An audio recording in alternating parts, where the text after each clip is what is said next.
Looking to sound like you know what's going on in the world? Pop culture, social strategy, comedy, and other funny stuff? Well, join the club and settle in for the Jeff Dwoskin Show. It's not the podcast we deserve, but the podcast we all need, with your host, Jeff Dwoskin.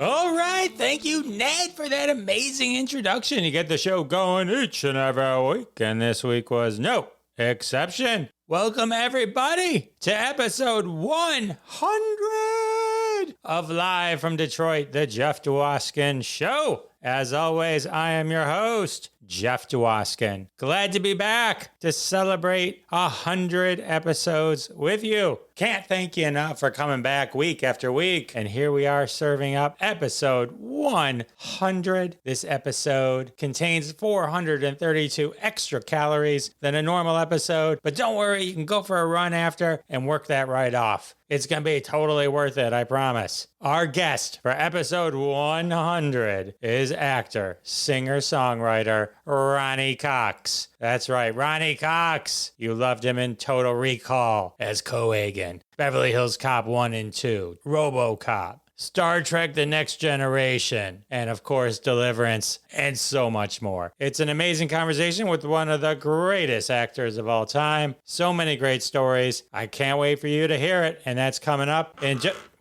And it's coming up in just a few minutes.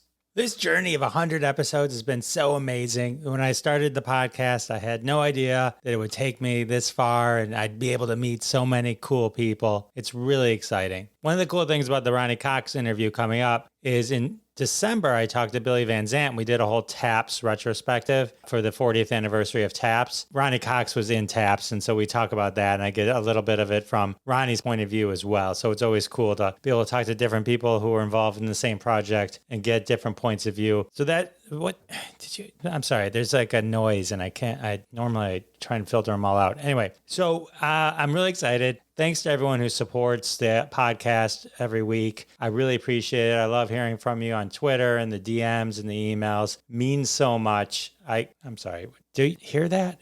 Hang on. It sounds like it's coming from over here.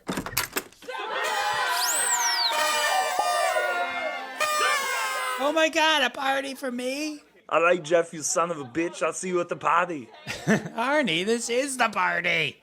Who told you that? Cohagen? All right, let's say you're telling the truth and this is the party. I could eat all the cake and it wouldn't matter? Not all the cake. We don't have to go crazy now, do we? Oh, happy 100, Jeff. You have more cake, yes? Well, if we're low on cake, I could head back to the swamp and make more cake. We can always have more cake. Donkey, why don't you go help me with the cake? Oh, Shrek, no one wants swamp cake. Hey, Jeff, happy 100, by the way. This is the nicest party I've ever seen. Nicer than any party I've ever had. Even when I married my dragon, it wasn't this nice. Jeff, I have this parking ticket issue, so if you see Bogomil, would you let him know? Oh, there you are, Jeff. Happy 100. I got you a canoe. You know, in case you and Ronny want to go canoeing, get wet, splash about. Hey, Jeff, happy 100. I love the Mars theme party. It's so surreal. I can't tell if it's real or fantasy. There's a girl over there. I believe she has 3 boobs. That just makes me wish I had 3 hands. I don't even know. It's wild. All right. Hey, can we get some more air in here? Feels like we could use some more air. It's Cohagen. Why won't anyone believe me? This Cohagen fellow sounds like my kind of guy. I say, Smithers, fetch me his resume. And cocktail weenies. Yes, sir, right away. Oh, yes, and congratulations, Jeff. 100 episodes. And this cake? Hey, it's made from real swamp. I don't know what's better. Oh, hey, Jeff, there you are. Congratulations on your 100 episodes. I don't know where you might want this propane and all your propane accessories at. Oh, great. Now there's 2 things that smell like gas. Donkey. And I've got my banjo, too, if you're ready. Ding, ding, ding, ding, ding, ding, ding, ding, ding. Hey, Jeff. Your old pal Patrick Warburton here. Congratulations on your 100 episodes. Wow, you've got a lot of nerve showing your face around here, don't you? Well, Jeff, congratulations on your 100 episodes. I hope you enjoyed the ride. I have to get back to looking for Cohagen. But seriously, though, y'all, did anyone else need more air? Feel like we could use a little more air. I'll look into the air. Thank you all for coming. This is such a surprise. Great to see all of you again. I'll be back in a little bit. Oh, wow, that was a shock. Thank you. Whoever put that together. Love it. Thank you. It's always great when people come together to celebrate you. And this is our 100th. Can you believe it? And now it's time for the social media tip. All right, this is the part of the show where I share a little bit of my social media knowledge with you. I've been in the social media game my whole career, and I believe rising the tide helps us all. So a lot of people were asking me, Jeff, what is this Twitter for business professionals? Should I do it? And I was like, I don't know. I'll look into it. So I looked into it. One cool thing about it is in your profile at the very top, you can choose like a category. So like on my podcast, now it says podcast. So you know it's a podcast. On my Big Macher Twitter account, it says social media influencer, if I may say so myself. Other than that, I'm not sure there's a huge benefit other than on desktop, it adds a big promote button to every one of your posts. So really Twitter business for professionals, it seems, is just a great way to get you to advertise more. If that's what your thing is, great. It's perfect. If you just want to have a cool little category in your profile, then do it. I did it. That's all I use it for. And there you have it. And that's the social media tip. I do want to thank everyone in advance for their support of the sponsors. When you support the sponsors, you're supporting us here at Live from Detroit, the Jeff Dwoskin Show. And that's how we keep the lights on. Today's interview sponsor is Omni Consumer Products Babysitter Division. Tired of having to stay home every weekend? Well, it sounds like it's time for you to hire one of our proven no-nonsense babysitters so you can enjoy a night on the town. Say goodnight to the little ones and hello to a glorious night out. Let our robo babysitters do all the work for you. Time for you to go to bed. We're never going to bed. You have 3 seconds to comply. 3, 2, 1. Oh my God, okay. How were the little ones? They were a delight. Don't you deserve time with your loved one? Reach out to Omni Consumer Products Babysitter Division today. Well, all right. Well, that sounds amazing. So check them out. I think it's finally time to share my conversation with Ronny Cox with you. You're going to love it. We talk about so much. Enjoy. I'm excited to introduce my superbly talented next guest. You loved him in Deliverance, Beverly Hills Cop 1 and 2, RoboCop, Total Recall, Taps. Please welcome to the show, actor, singer-songwriter, musician, Ronny Cox. Ronny, welcome to the show. Hi, Jeff. How are you? I was talking to Billy Van Zandt recently, and so we were talking about the movie Taps. And your name came up. I had just recently rewatched the movie, which you're amazing in. And he shared a story about you that I thought was so great. Billy Van Zandt, he was a bug in Taps. And he told me a story that you came to him at the premiere and made a point to tell him how great he was in the movie.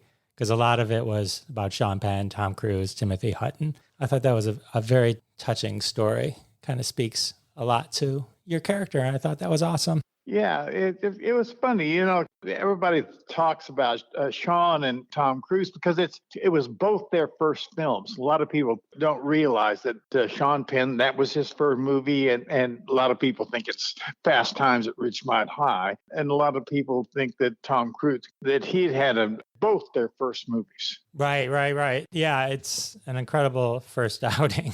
And while we were shooting it, while we were actually in shooting it in King of Prussia, Pennsylvania at Valley Forge Military Academy, Timothy Hutton won the Academy Award for Best Supporting Actor for Ordinary People for the year before.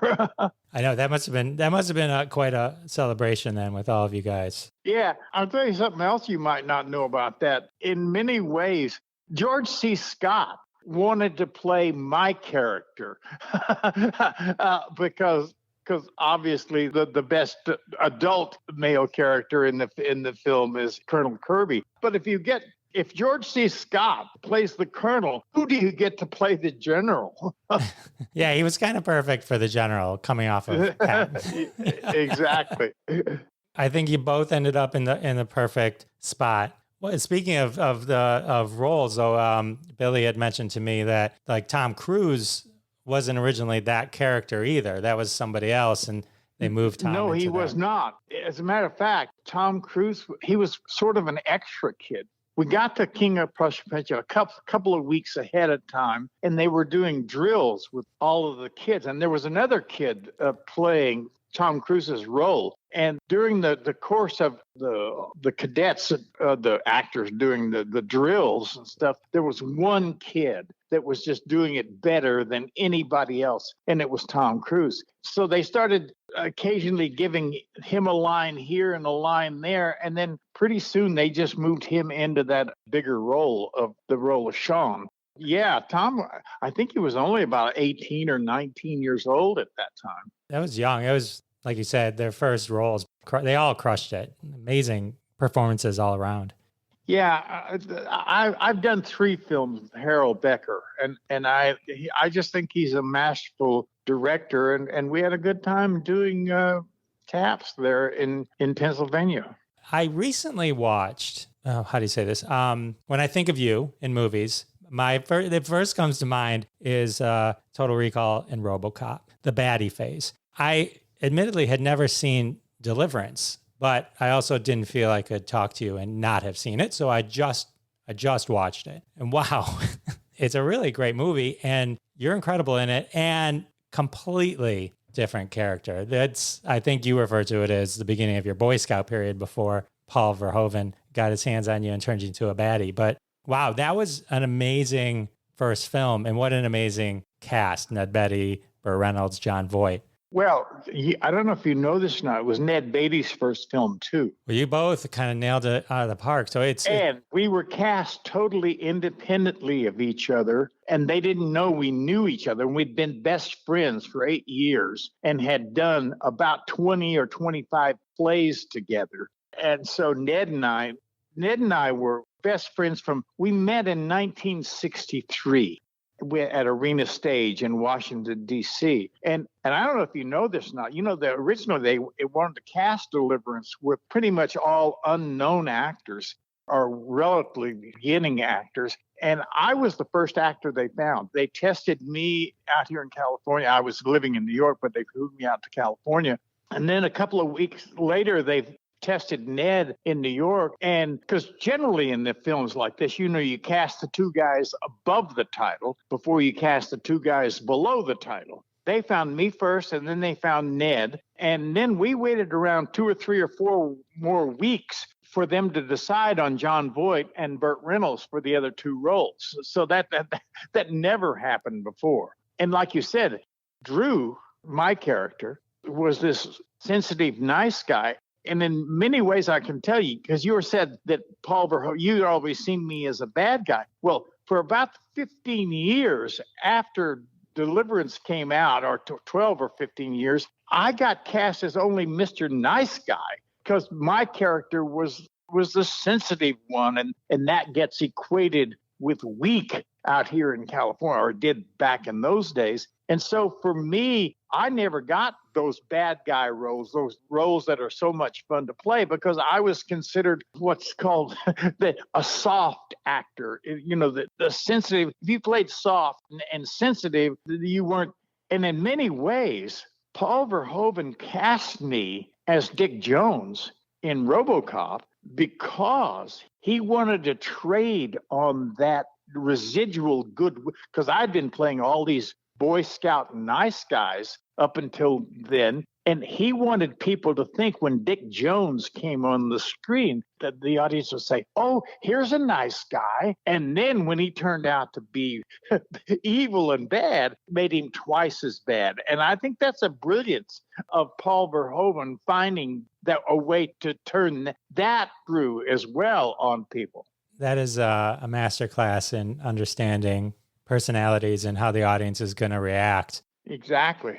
I'm embarrassed to tell you, I really wanted to talk to you because I love your work. And but again, those were stuck in my head. And I was like, I was nervous. I was like, oh, I hope I can talk to Ronny. I mean, he's so authoritative and strong. And but then I started to do the research. And I'm like, oh my God, Ronny Cox is like the nicest guy in the world. And so... Well, that's a myth, but... well, you're not Dick Jones. Right.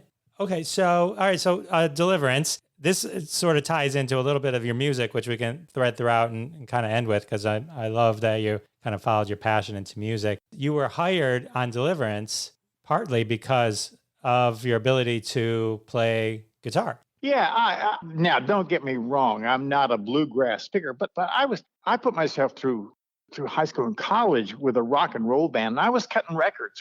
See, I grew up in New Mexico and in Portales, and 19 miles north of Portales is Clovis. And so that's where Norman Petty Studios were and are. And I was actually around. That's where Buddy Holly, I was there when Buddy Holly cut Peggy Sue. And there were so I was cutting records in high school. So yeah, I play the guitar. And one of the reasons I was hired for the piece was because I was at home with the guitar in my hand. Now, don't get me wrong, I didn't play that piece because you see the kid, Billy Redden, couldn't play the banjo. That's not even his left hand in the picture. They got another kid that knows something about the banjo because Billy didn't even know how to hold the banjo. And so we had to do and I'm sure you must know this about matching the playback. Eric Weisberg and Steve Mandel pre-recorded the song. They went to Atlanta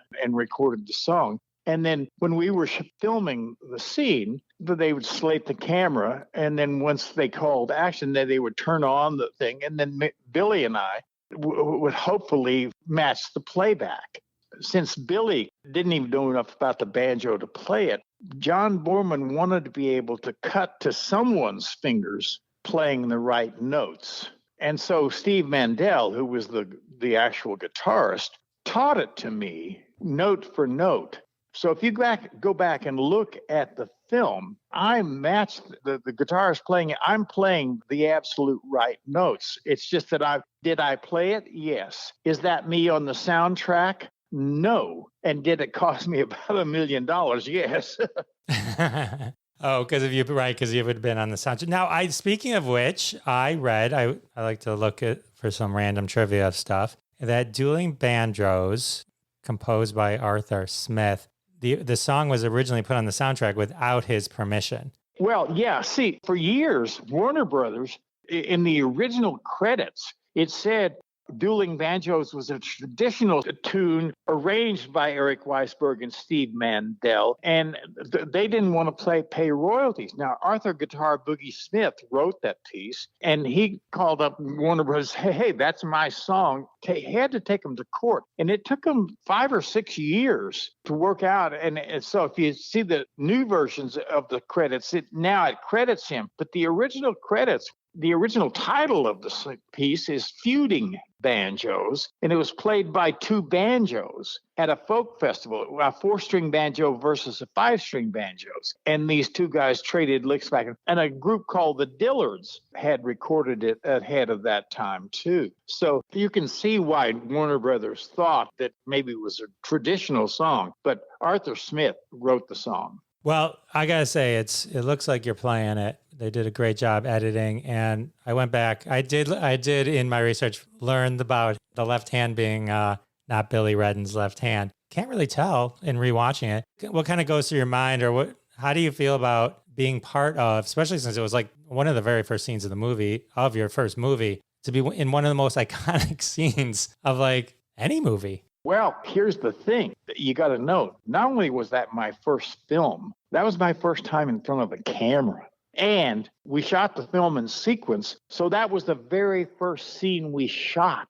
So my introduction, I knew nothing about filming. I've been a stage actor all those years. And so it was unreal in many ways, and especially then going through the motions of technically matching a playback, because matching a playback, you have to sort of exactly play. So you end up playing the piece. It's just they're not recording you. And so my first acting job, my first musician's job, I mean, there was a lot going on there for a guy just breaking into movies. Yeah, that's unreal. First film, first scene, and it ends up being one of the most iconic moments in movie history. Kudos to you. I would imagine most people want to hide their first stuff.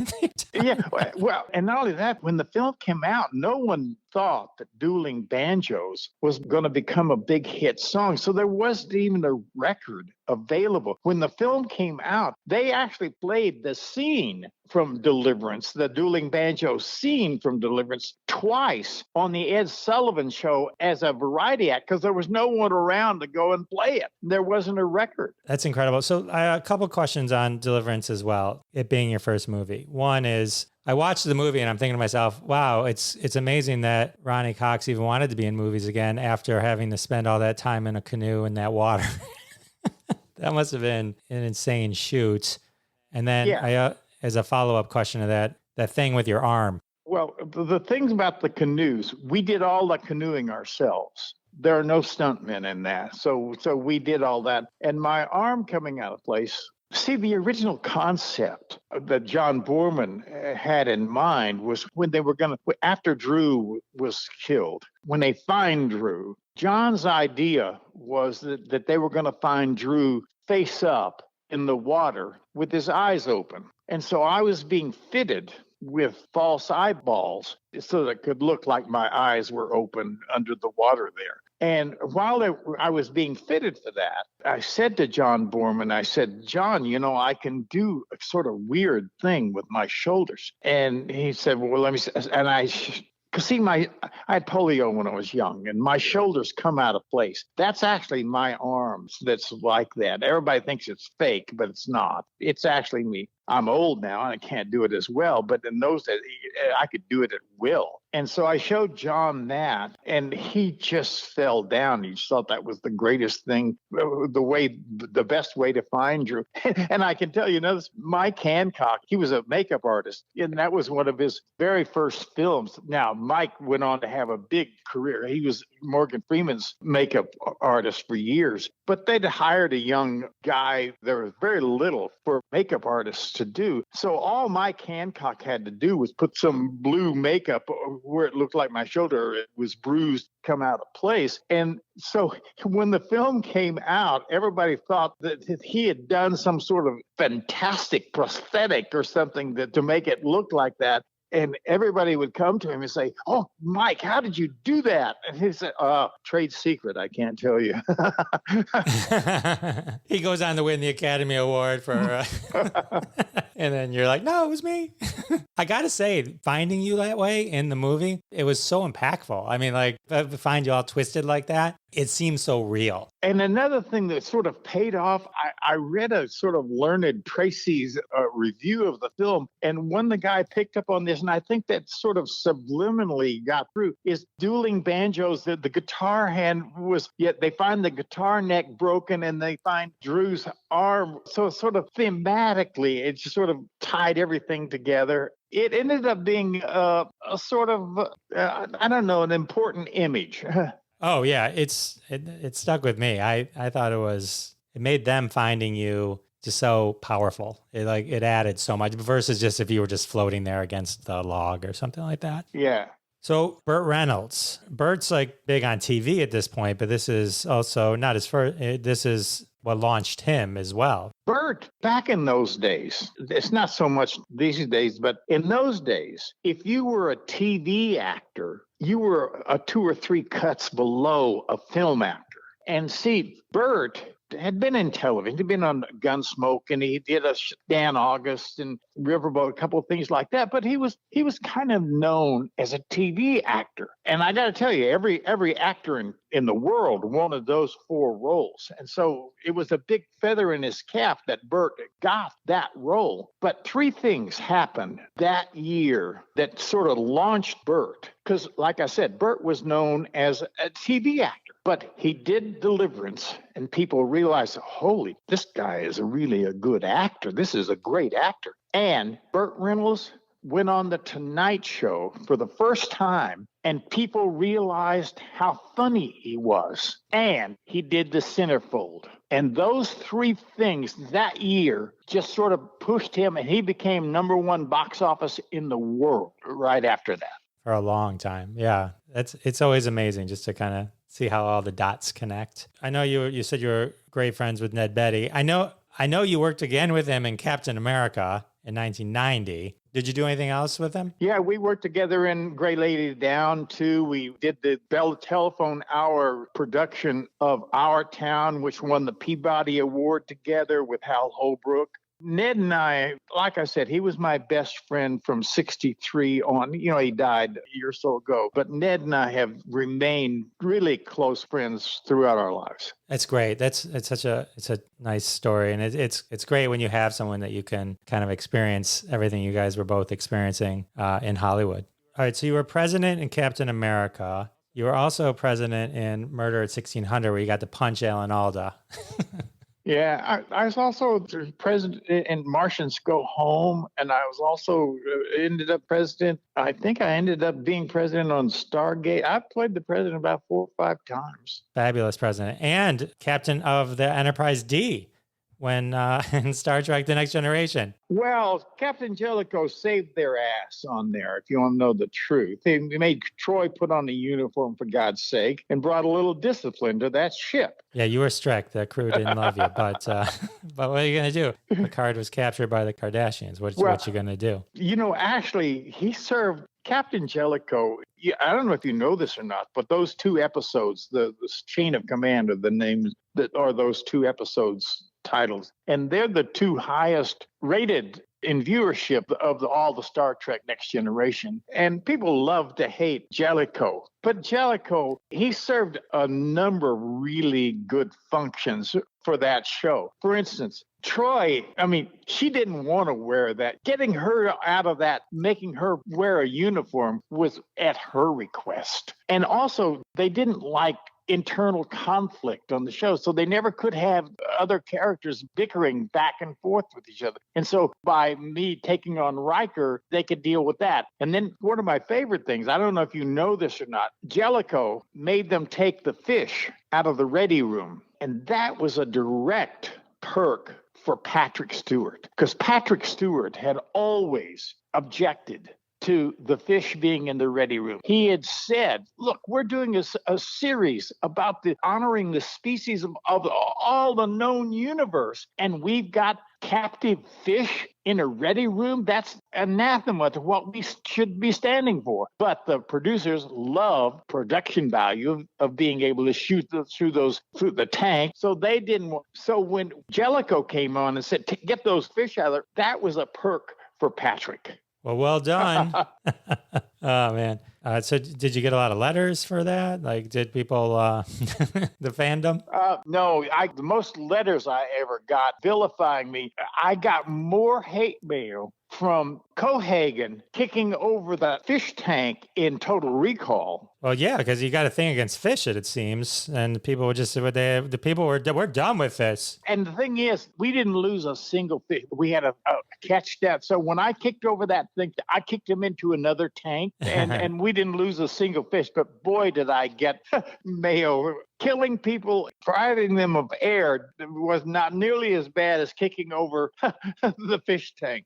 Yeah, I mean, your friends have you over, like, hide the fish, Ronnie's coming over. It's got a thing. You've done so many things. Let's talk about Beverly Hills Cop 1 and 2, working with Eddie Murphy, Detroit's own Axel Foley. Well, I've done 3 films with Eddie. I also did a little thing called Imagine That with him. And I love working with Eddie. I didn't want to do Cop 2. I hate sequels. And the only reason I did Cop 2 was because Bogomil getting shot was the reason for Eddie's character coming back to Beverly Hills. And they offered me Cop 3, and I turned it down. I say this as a joke, but it's not. Sequels to me are a little like putting on a wet bathing suit. I understand that. I hate this RoboCop 2. I hate the remake of I hate all of those films. I just think they're dreadful. I have not seen any of the remakes of Total Recall or RoboCop. I don't understand why, when you have something that was made that's so classic in the first place. Yeah.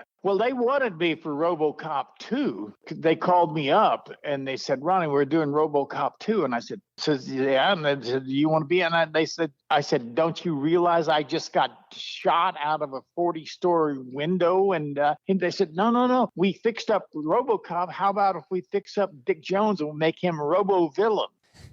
Sounds like one of the one of the better decisions in your acting career, not taking RoboCop 2. Oh man, it's a rare. I mean, I can think of Godfather 2 as being a good sequel, but it's rare that the sequels are good. It always kind of ruins the first ones.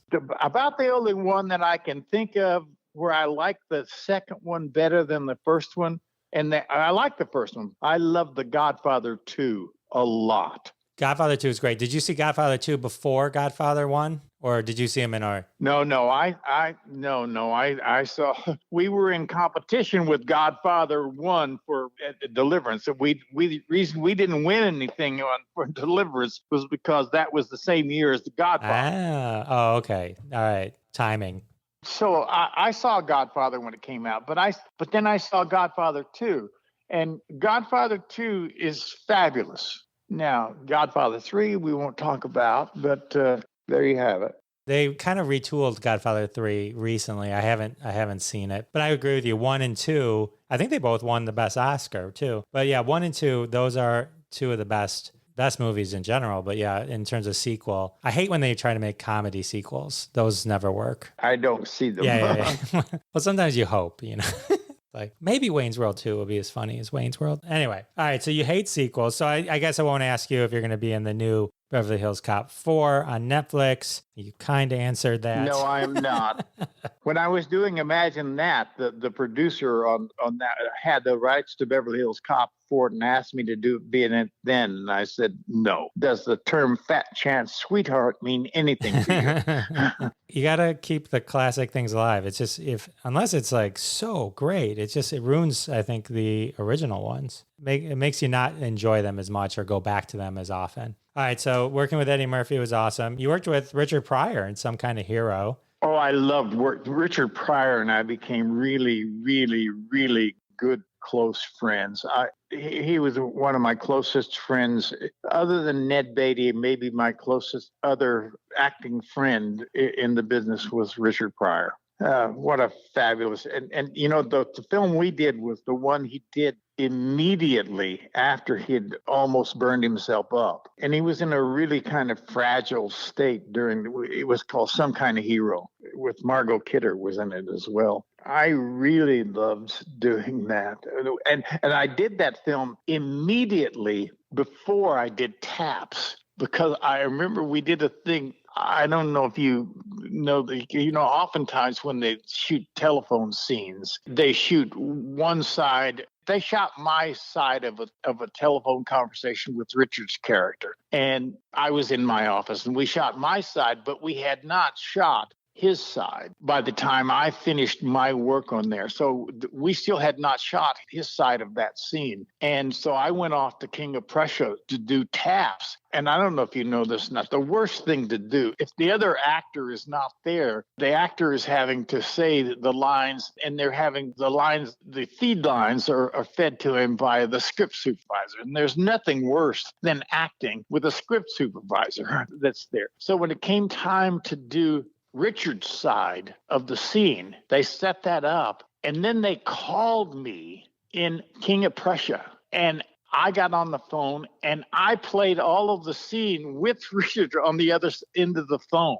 And I don't know that that's ever happened before or since, but it was really satisfying for me to be able to do that for Richard. That's awesome. It seems that it would create a better performance also. Yeah. I read on your webpage, you had a blog about the movie Some Kind of Hero. And you mentioned that when Richard Pryor met you, he told you that he admired you as an actor. Yeah, it was kind of embarrassing because, see, that was the thing with Richard. Some Kind of Hero, like I said, he was fragile during that time. And Some Kind of Hero had a lot of sort of dramatic stuff. And so he's obviously the king of comedy, but he was a little nervous. And so he was nervous, of all things, about working with me.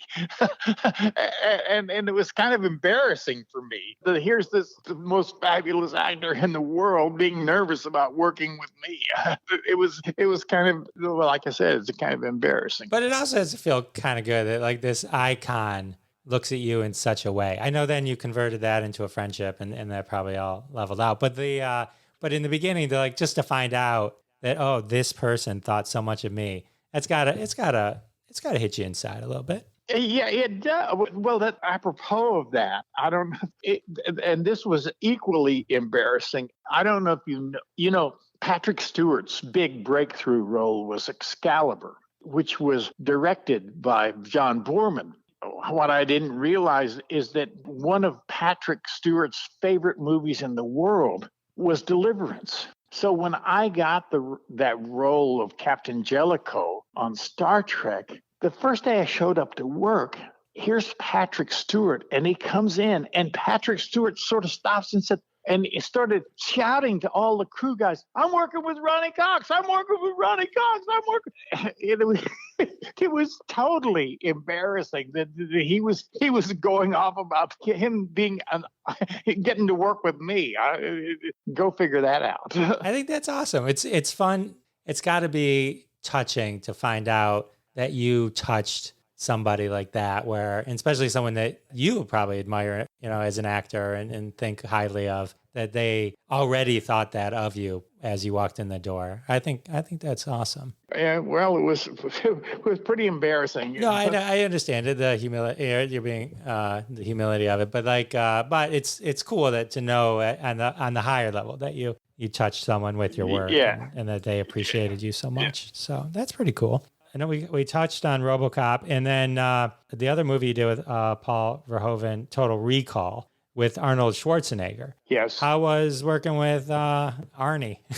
It was actually kind of good. We ended up getting along really well. Now, Arnold is a bit of a bully, but I don't think necessarily on purpose. See, Arnold came up in that whole sort of macho bodybuilder, Mr. Universe, and sort of the way you get by in that business was dominating people. And so Arnold's way of dealing with people was to sort of be intimidating to them. By being intimidating, that's just how he was. He really kind of bullied some people. And I knew that was never going to be work for me as an actor. If I'm playing Cohagen, that I'm going to be kowtowing to this guy that's my underling. And so I knew that I had to sort of establish some sort of territory from the beginning. And so from the first time we met, Arnold, this is Ronny, this is Arnold, and he had on a pair of really garish shorts, and I said, "Oh, Arnold, I love your shorts." And he said, "Oh, you love my shorts?" And I said, "Yeah." And he said, "How come you love my shorts?" And I said, "I wish I had 2 pair of them." And he said, 2 pair? I said, "Yeah, one to crap on, one to cover it up with." And so there was this moment, and then he thought it was funny. And so from that moment on, we had a sort of relationship that was based on a sort of mutual put down. He made fun of me playing dueling banjos, and I'm a big star, I play the banjo, and so we had this relationship that was sort of based on, like I said, mutual put down, and we got along really well. He got a little mad at me. I don't know. When he was elected governor of California, I went on the Jon Stewart show because he wanted to talk to me about, and I was trying to make a joke. Jon Stewart asked me, said, how was working with Arnold? And I said, well, in Total Recall, if you know, I taught Arnold everything he knows about governing.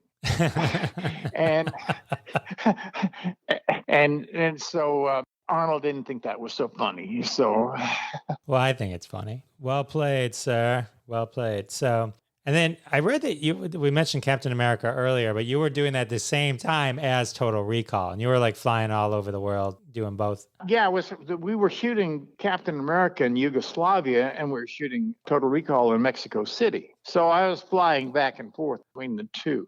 Do you watch any of the new Captain America movies? I have. I got to tell you the truth about that Captain America movie. That Captain America movie that we shot in Yugoslavia, it's practically unwatchable, I think. But it was one of the most brilliant scripts I have ever read. Tolkien's script, it was fabulous. And unfortunately, and I'm not going to name his name, but the director just sort of missed the point of that film, and it could have been the iconic action film hero of all time. We just missed because it took it like 2 years to even go to video. And it had good people in it. I mean, it had Melinda Dillon, Ned Beatty, Darren McGavin. It had some really good people in that film. I remember seeing it. Probably when it came out. As a kid, I loved all those things, though, because I was so into like superheroes and stuff. We shot in Dubrovnik, at that time Yugoslavia, and it was great fun to be there.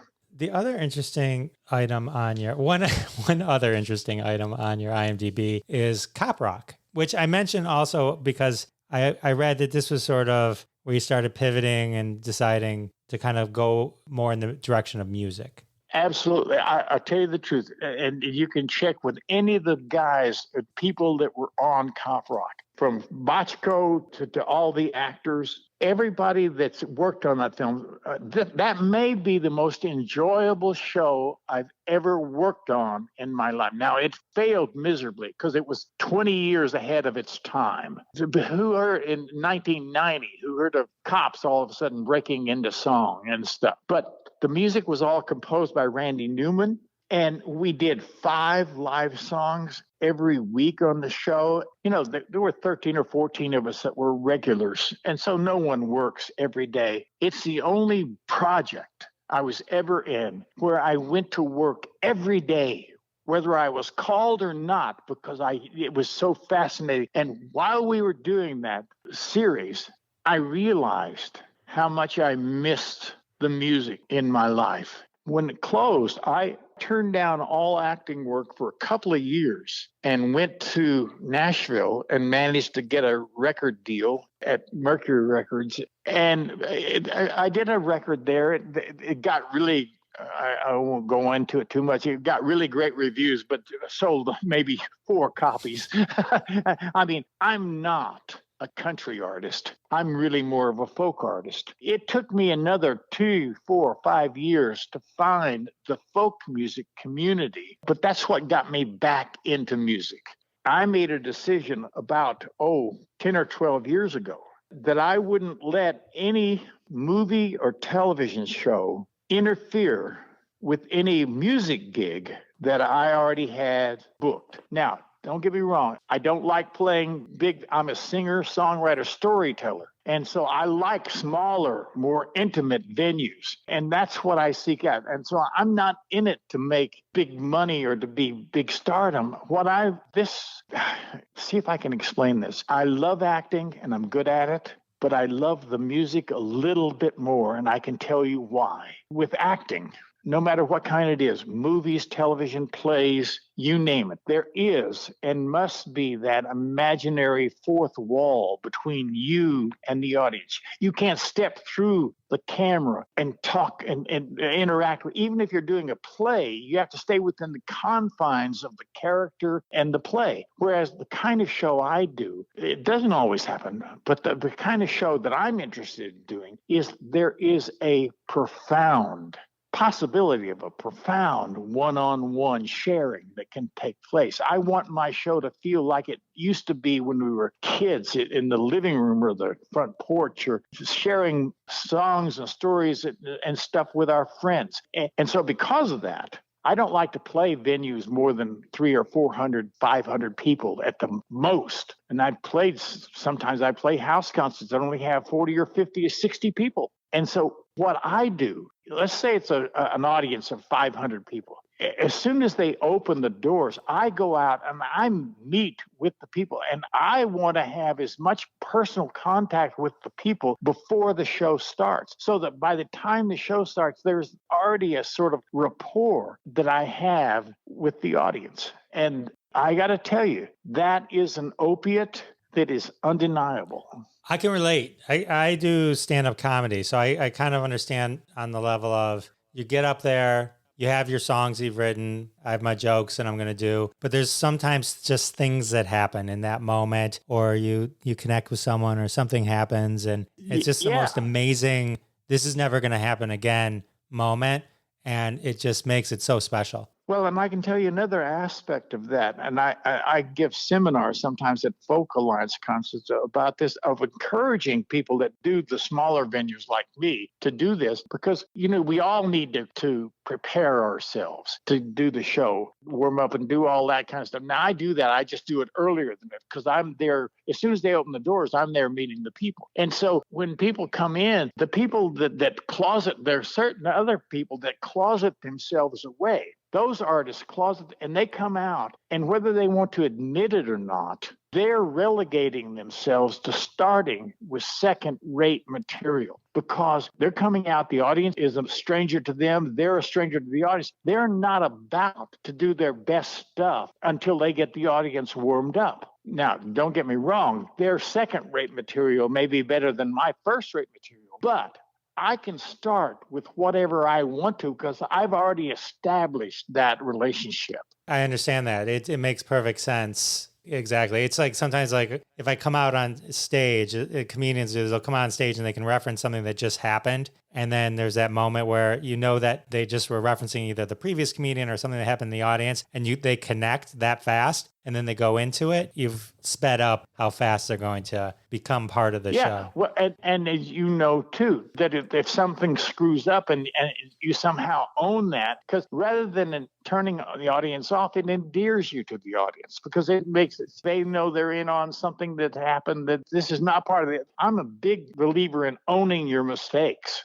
I remember I was doing I think it was a comedy contest once, and the person that went before me, it was just, the act, I can't even explain it. It was just horrible. I come out and I made a one-line comment that I prepared in reference to that person, and it got such a laugh. Ronny, it was the biggest laugh I've ever gotten, but in my head, I'm thinking to myself, oh, I just screwed myself. Nothing I've got coming next is as funny. Well, I say revel in those moments and don't worry about not being able to capture it again. I agree. That's sort of my philosophy because for me, less is always more. The simpler you can do anything in acting, the simpler it is, the better it is. I agree with that. I agree 100%. I was chilling to one of your albums yesterday. I think it's your most recent one, Live at the Kitchen Sink. Really good. I enjoy your voice. It's really nice to listen to your singing. I was checking you out on Spotify. I'm proud of that. That's a live album. No overdubs, no retakes, no nothing. That's a totally live album. The night John Huston died. I enjoyed that one a lot. Did you know him or was he? Yeah. If you go to my website, you can also see that live album, Live at the Kitchen Sink. There's also stories that go with all. We recorded the whole thing. So you can listen to the story of John. The reason I became an actor is because of John Huston. I encourage you to go to my website, ronnycox.com, and where it talks about Live at the Kitchen Sink, that there's a place there where you can listen to the stories from Live at the Kitchen Sink. All right, I will check that out. I would love to supplement that experience. Is there anywhere else people can keep up with you? Are you on any of the other socials? Nah, I'm gone. All right, so the best way to keep up with Ronny Cox is ronnycox.com. Cool. Yep. I can't thank you enough for hanging out with me. This was so fun. Delighted. Thanks, Jeff. How amazing was Ronny Cox, huh? It was worth waiting 100 episodes, wasn't it? If you haven't seen one of Ronny's movies in a while, go treat yourself. If this was the first time you heard about Ronny being a musician, head over to one of the music streaming services and treat your ears to a little Ronny Cox music. As the interview is now over, it can only mean one thing. That's right. It's time for a trending hashtag from the family of hashtags at Hashtag Roundup. Download the free, always free, costs you nothing Hashtag Roundup app at the iTunes or Google Play Store. Get notified every time a hashtag game starts. Tweet with us, and one day one of your tweets may show up on a future episode of Live from Detroit, The Jeff Dwoskin Show. Fame and fortune await you. This week's hashtag, keeping with the theme of the episode, is Fake RoboCop Facts. That's right, from the Fake Facts game on Hashtag Roundup comes Hashtag Fake RoboCop Facts. your ultimate source for non-reliable information on RoboCop. I'm going to read the tweets. They're all retweeted at Jeff Dwoskin Show on Twitter. Go check them out, retweet them, show them some love. All right, here we go. Hashtag fake RoboCop facts. He's based on the Tin Man from The Wizard of Oz. He was designed and built by Anakin Skywalker when he was 6. I'm a person. My name is Anakin, and I built RoboCop. At night, he's a robo-telemarketer. Ugh. RoboCop will block you if you DM him about his extended warranty. Taylor Swift's 10-minute version of All Too Well was written for RoboCop. He'd buy that for $1, but there are supply chain issues. These are some great hashtag fake RoboCop facts. Here's some more. He's best friends with the Terminator. I'll be back. He has an estranged son who became a vending machine in Portland. Pepper Potts started dating him on the rebound from Iron Man. He's been known to slide into Rosie the Robot's DM on more than one occasion. Oh, thank God these have been tagged hashtag fake RoboCop facts. Wouldn't want him coming after us. He's a member of the underground fight club named Rock'em Sock'em RoboCops. Dick Jones fell in love with Alex Murphy's wife and had Murphy killed so they could be together. I'd buy that for $1. And the final hashtag fake RoboCop fact. His spare job is telling people about auto warranties. Oh, all right. Again, those are all retweeted at Jeff Dwoskin Show. Tweet your own, tag us. Loved for you to play along. Can't believe we're at the end of another episode. Oh my gosh, 100 episodes. Can you believe it? Thanks for celebrating with me. Thanks for being here week after week. Can't thank you enough. I'm going to head back to the party. Feel free to join me. And if not, I'll see you next time. Hey everyone, I'm back. Oh, and if you don't like the canoe, I got you 100 goldfish. But I heard Ronny doesn't like goldfish. Would that be a problem? Those weren't appetizers? Oh my. I guess I got you 57 goldfish thanks to the fat man. Had I known. You have to keep the fish away from Cohagen. If he touches the fish again, I'm writing a stern letter. Hey, all I'm saying is seriously, like a little more air, y'all. Could we just get a little more air? Jeff, you got an extra window you could crack, man? Just a little more air. Thanks so much for listening to this episode of The Jeff Dwoskin Show with your host, Jeff Dwoskin. Now go repeat everything you heard and sound like a genius. Catch us online at thejeffdwoskinshow.com or follow us on Twitter at Jeff Dwoskin Show, and we'll see you next time.